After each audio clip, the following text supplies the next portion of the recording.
Hello, everyone, and welcome back to Radical Reality Productions. After a brief hiatus for some production stuff we had to deal with between sickness and some craziness going on in our lives, we decided to take a 1 week break, but we're back, and here we go.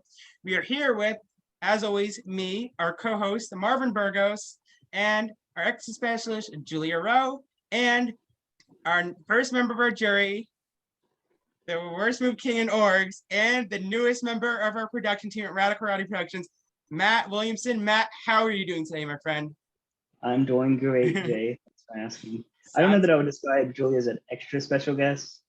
I would say exit specialist. Exit specialist. I think the extra special guest. No. Yeah.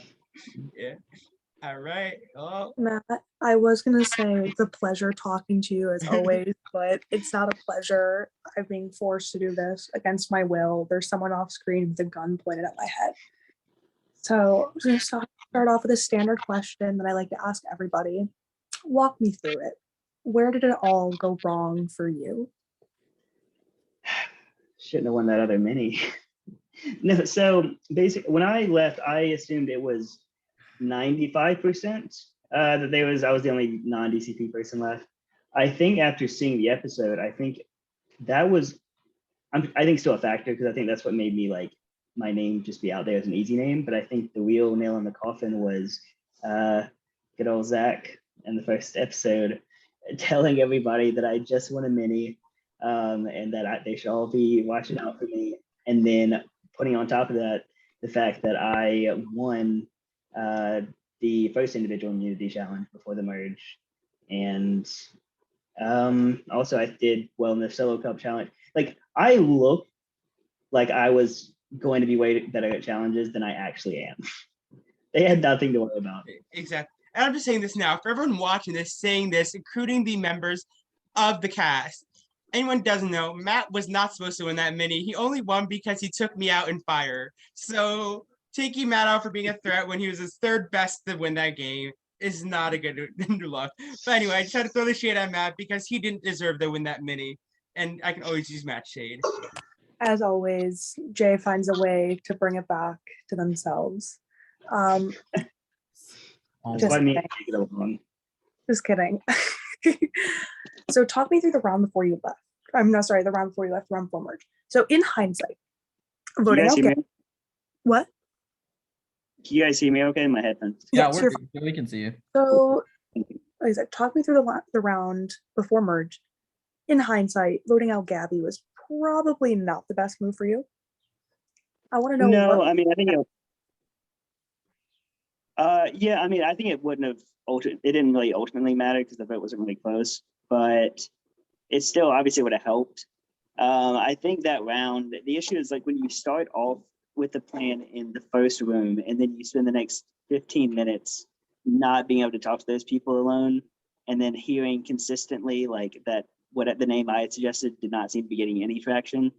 And then also there seemed basically the only names I was actually hearing for 80% of it was Bill and Gabby, which made me feel like Gabby would potentially, if it was split between them, Gabby would potentially vote Bill to keep herself safe, and I had to guarantee that Bill would stay in the game.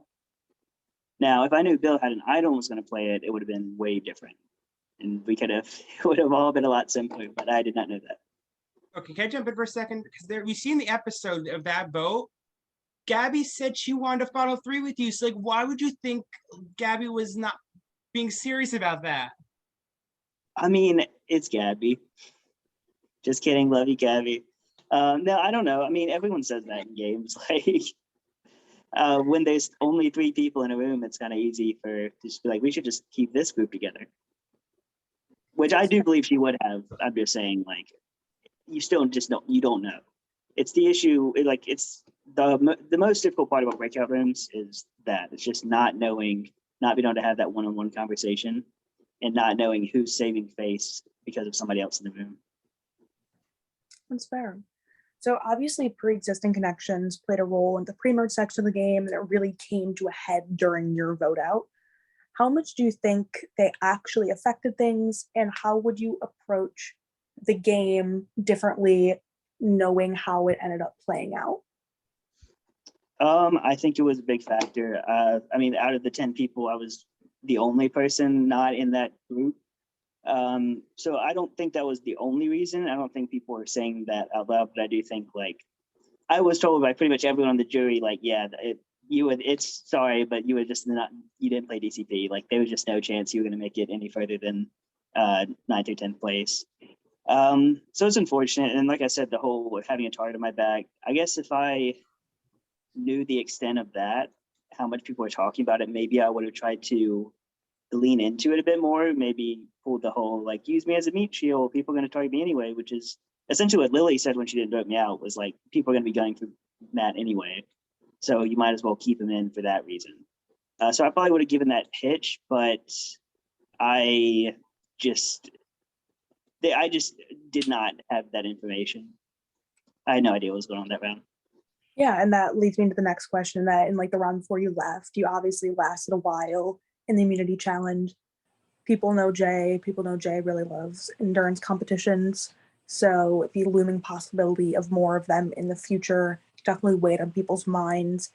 How much do you really think that factored in? Or do you think that was maybe just a ploy because of the connections? Or do you think that actually played like a pretty decent factor?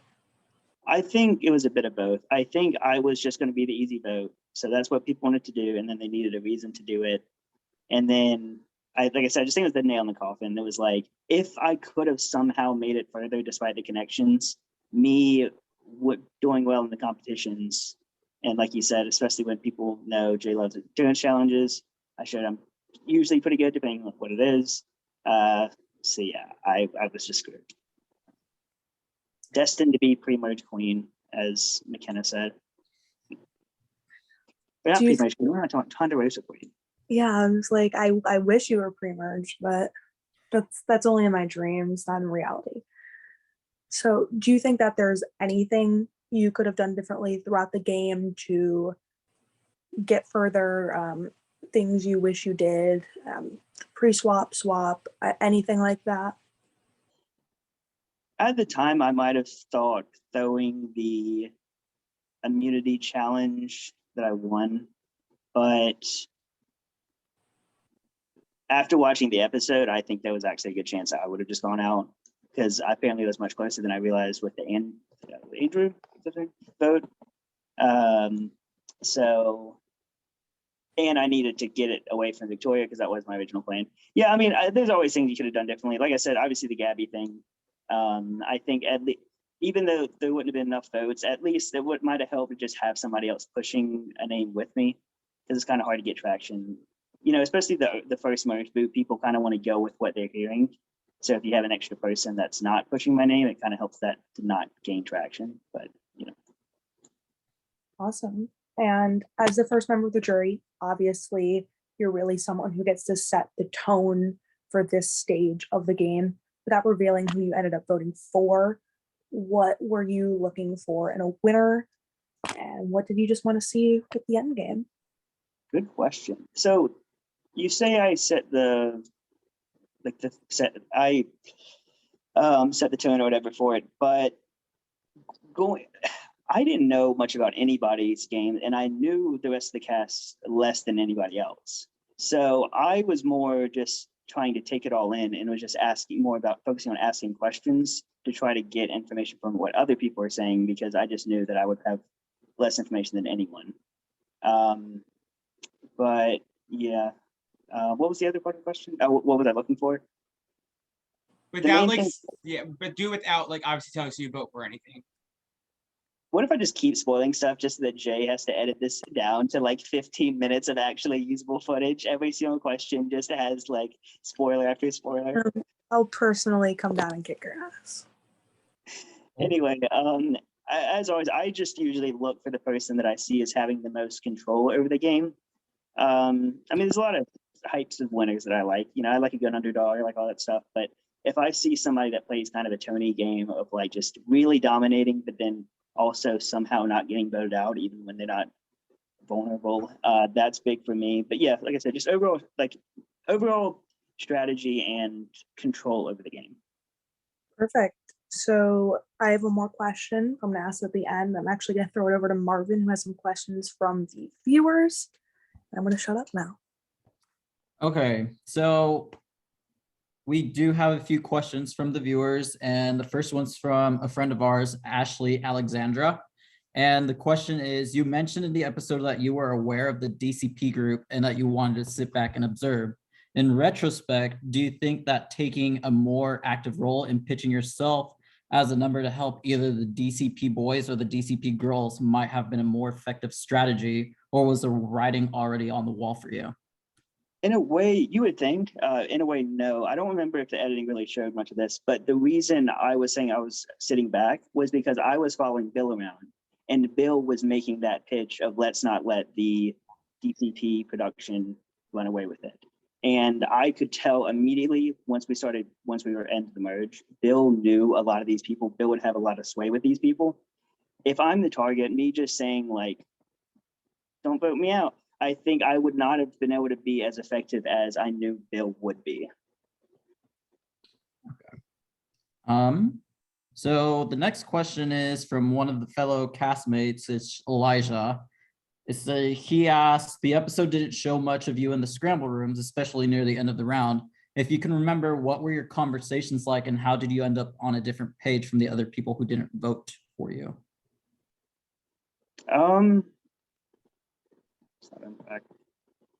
I think a lot of it was people, well, like I said, it goes back to Bill. Bill saying, let's not let DCP, take control of everything. Everyone saying, yeah, sure. And then there was one big room where we had a whole conversation and somebody mentioned that I think it was Kyle and Ian were the two big strategic threats and McKenna was the biggest social threat. I thought at least like we supposedly came to an agreement on Ian, but obviously like when you have a big room and I'm the target, nobody's going to be all that honest. Yeah. Bear with me on this one because this one's from Andrew. He says, similar to Ashley's comment, do you think that a group of you, Andrew, Bill, Gabby would have existed if you filled him into the pre-existing connections that he was not even aware were in the game, and instead of targeting him as the unconnected easy vote, created a group within the game to take you deeper than King of Ponderosa? I mean, that would have been nice, but I had never heard the term DCP in my entire life before the merge. So with the Andrew vote, I did what I usually try to do pre-merge, which is keep the group unified, which is why I like easy votes if it doesn't benefit me. And I also knew Andrew was I didn't feel like he was with me at all. I felt like it was him. I think it was him and Victoria. I felt like we were really close, and I also wasn't close with Victoria. So I think given that, it felt like the best move at the time. But of course, yeah, if I knew that there was 9 other people in the game that already knew each other, then yeah, I mean, that would have been ideal. But you just play with the cards you dealt and, Yeah, I mean, sometimes it's just hard to know what the pre-existing relationships are when people keep that really tight-lipped until they need to, bring it out. It went from no one mentioning it to all I heard after the merge. All I heard was just people talk about DCP, and that was the other thing. Like I said, why I took a backseat to Bill, because like I didn't even know what they're talking about, so I'm still just trying to figure all that out. And let alone like trying to figure out how to make a pitch, because I don't know what's going on. I don't know like who. I didn't realize it was 9 of them, but I could tell there's a lot of them. But yeah. Honestly, I don't blame you because I didn't realize there was 9 of them. I thought there was only 4 of them. Actually, there's 10 because Gabby did also play DCP. So I had you just to throw that out there. Okay. So the next one's from Ian. Ian says, Matt, just want to say that you were a challenge beast on the season. You crushed it and your flip cup skills are insane. Do you think there is a disadvantage to playing Zoom boards on your phone? A little bit, yeah. I got a webcam recently, so that's made my life a little bit easier. It's good for like a full day mini though, to be honest, compared to being on my computer. Obviously a laptop would still be better, but it'd be really difficult for me to sit at my computer for that long. You can see me at any point in the mini pacing around, standing up, sitting down, constantly moving, because I just can't sit still for that long. So, it worked well enough for me. Okay, and then he also wants to know, what is your favorite Survivor season and why? I think Heroes versus Villains. I think it has some of the most advanced gameplay, and it also has my favorite tribal council of all time, which is the Tyson blindside. I think that was the best move off the top of my head, at least, that I can think of that I've ever seen in Survivor. It blew my mind. So that, among with tons of other great tribal councils, probably the best cast we've had. I mean, like every single person in that cast was super entertaining. So yeah. I see Julia made a face, and I think she disagrees to that. Tribal Council being one of the best. All right, well, we have one last question if Julia's not going to respond there. No? Okay, so the last question I have is from Carrie. Hey, is she gonna respond, Julia? Do you want to go? No comment. Oh, okay. Okay, so the question from Carrie is, do you like coffee?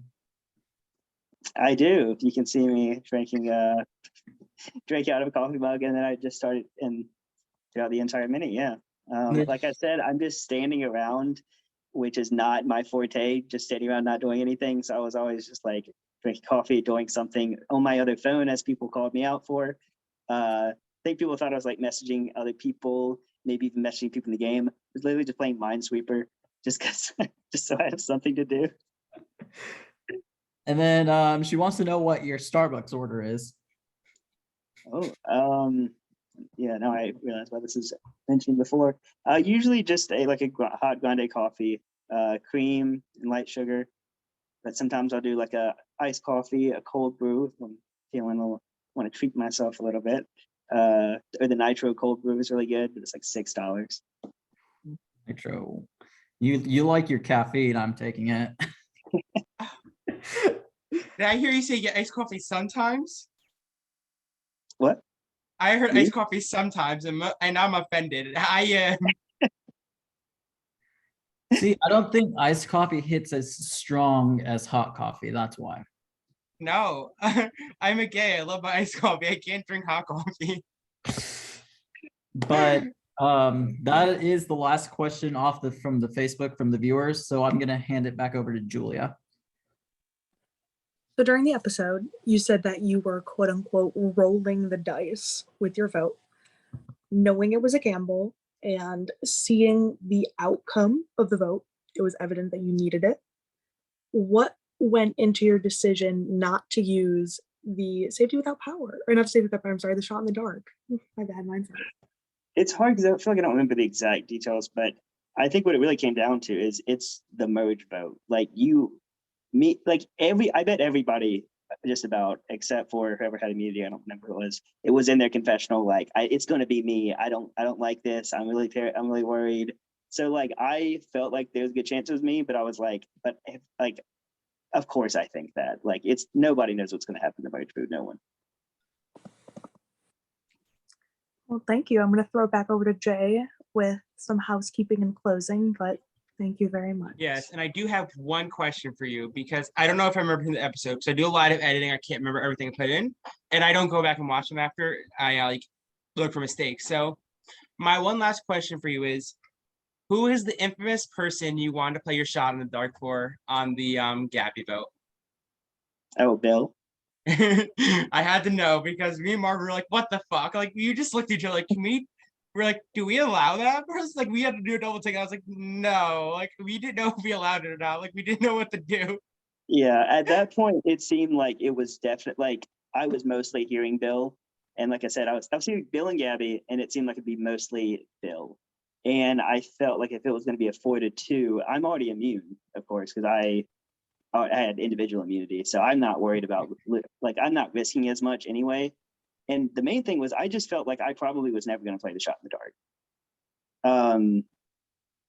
Just personally, I'm not a huge, like, I feel like most of the time your odds are better than 1 in 6 to just not play it and devote. Like if there's a more than a 1 in 6 chance that your vote is going to be more important, except for situations like the early image people where it's unanimous. But usually in those situations, it's like I wouldn't have known. I had no way of knowing how close it was going to be. Right. And like I said, the benefit of these games, sometimes the closest allies won't tell you about the idols. Hi, some of you. But yeah, the benefit of doubt of these games, sometimes you never know what's gonna happen in these games. That's a fun thing. And Matt is also the king of not playing things on himself. So with that being said, thank you for tuning in. We're gonna do more episodes this week. We got to do something nice. Marvin, we'll be back for a recap for this episode, obviously. But how would you guys feel about potentially another double boot episode? I don't know. But with that being said, we'll see you guys sometime this week and not Friday. Good night, everyone.